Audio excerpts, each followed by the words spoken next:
m'a demandé quelques explications complémentaires, alors c'est parti. Bien souvent, quand on pense hybride, on pense dans l'aspect technologique. Effectivement, formation hybride, c'est quoi? C'est un mélange, un mix entre plusieurs formats, c'est-à-dire le en ligne, formation en présentiel et formation en distanciel.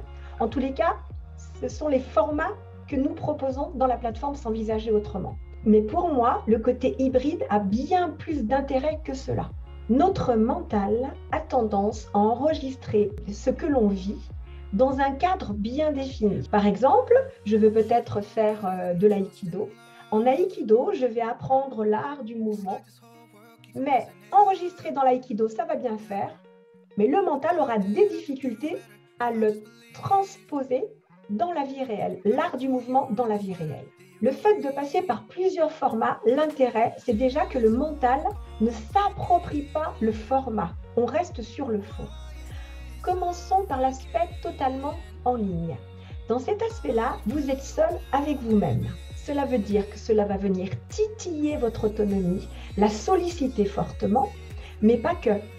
Aucun expert pour vous dire si ce que vous êtes en train de faire est juste ou pas juste. Faites-vous une erreur, pas une erreur. C'est seulement votre regard et votre auto-observation, donc votre capacité à vraiment vous regarder, vous observer, vous entendre de la façon la plus juste et réelle possible. C'est extrêmement intéressant. Et pour ce faire, il y a un journal de bord sur la plateforme qui va vraiment aider par des questions à cheminer. Peut-être que la question posée par le formateur, sans qu'il soit présent, va venir mettre l'attention du stagiaire sur un point qu'il n'avait pas observé en lui. L'autre intérêt, c'est de ne pas être totalement soumis à un regard extérieur. Vous êtes l'expert de vous-même. C'est aussi à vous de vous approprier toutes les formations, tout ce que vous apprenez, et à vous les approprier et à voir comment vous-même pouvez les mettre en application dans votre vie en dehors de la formation en ligne. Ensuite, on passe au format distanciel. Le format distanciel, une fois on s'est bien auto-observé, une fois qu'on a bien regardé, on a fait on a une relation, on a créé une relation entre soi et soi, on va oser se mettre sous le regard d'autres personnes. Ce qui veut dire que les regards des autres personnes vont apporter déjà un mouvement. Le regard et les partages d'expériences. Toujours sans expertise du formateur. Et là, nous sommes totalement dans l'apprentissage entre pairs avec un cadre qui est posé par la formation elle-même. Puis, il y a des rendez-vous avec le formateur toujours en distanciel. Et là, on va pouvoir poser des questions à l'expert. Enfin, on arrive au présentiel. Et l'intérêt du présentiel, c'est que, ok, j'ai été seule avec moi, je me suis auto-observée, cela m'a permis de mieux me connaître. Ensuite, j'ai eu le regard de tous les participants qui m'ont enrichi, qui m'ont titillé. J'ai ensuite eu quelques corrections éventuelles du formateur. Et maintenant, je suis en présence des autres.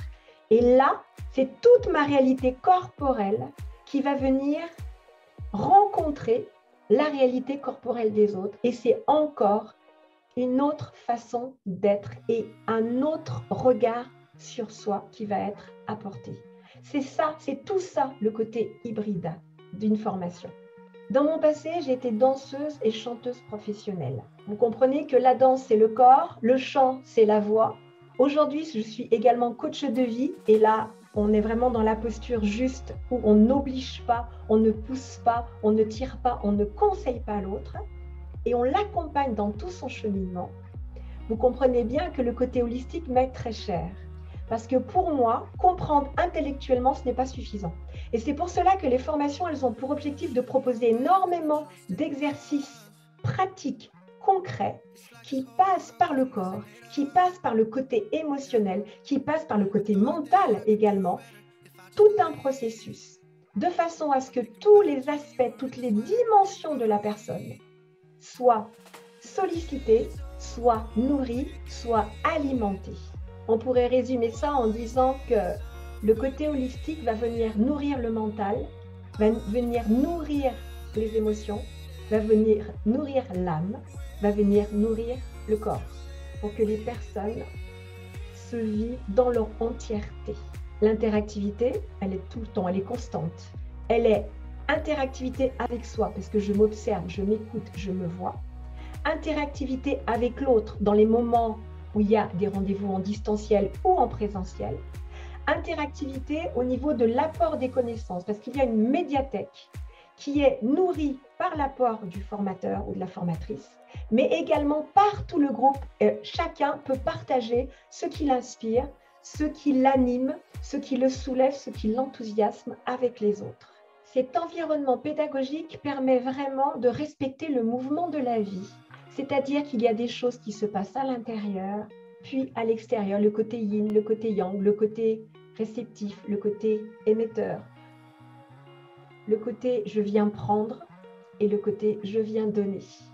Tout autant d'éléments qui sont vraiment dans l'écoute très active de ce qui se passe à un instant T, pour pouvoir être en capacité de s'adapter en permanence, de s'ajuster tout en se respectant. Respecter l'autre et se respecter soi. Il n'y a aucune raison pour que ce soit en opposition.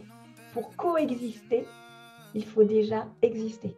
L'autonomie est fortement sollicitée par un nombre important d'exercices pratiques et concrets qui permettent vraiment à la personne, avec son journal de bord et les interactivités avec les autres, de parvenir à décider, à choisir une fois l'expérience vécue et non pas avant l'expérience vécue, juste avec un apport de théorie, donc vraiment avec des connaissances par l'expérience, de parvenir à se dire ça c'est pour moi, ça c'est pas pour moi, ça me ressemble, ça ne me ressemble pas, ou ça j'ai envie de l'utiliser et de me l'approprier.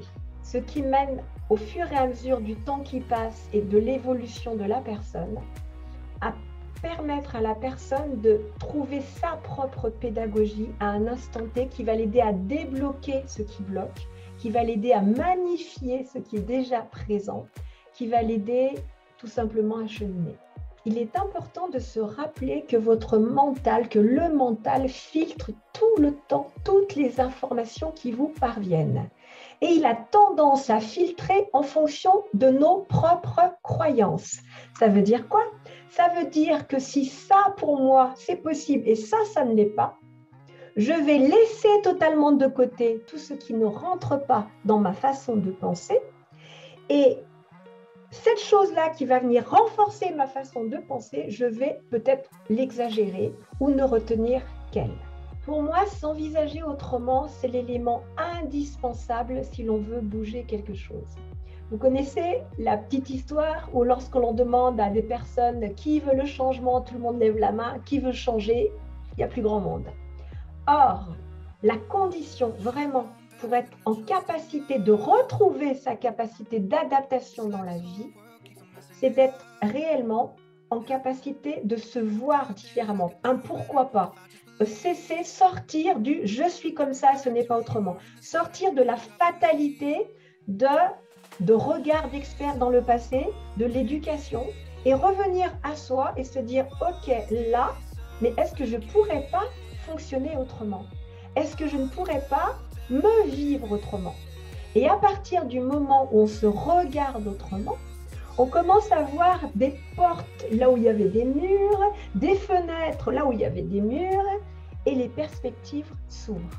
Ensuite, s'envisager autrement, c'est aussi rester en mouvement. C'est aussi accepter qu'on ne sait pas tout de soi, mais qu'on a tout à couvrir. C'est également avoir des expériences. Le mental est un regard sur le monde. Les émotions, c'est un autre regard sur le monde. Le corps a une autre perception du monde. Être en capacité de venir chercher les informations que donne le mental, les informations que donnent les émotions, les informations que donne le corps, c'est une façon d'avoir un regard un peu plus complet sur la réalité. On se rapproche de plus en plus de la réalité. Et l'on peut ensuite se dire, ok, moi, il y a ça qui m'anime, ok, l'environnement autour de moi, c'est celui-là. À partir de ce qui m'anime, quels moyens je vais me donner, quelles actions je vais mettre en route pour pouvoir, dans cet environnement, m'épanouir et exister à part entière.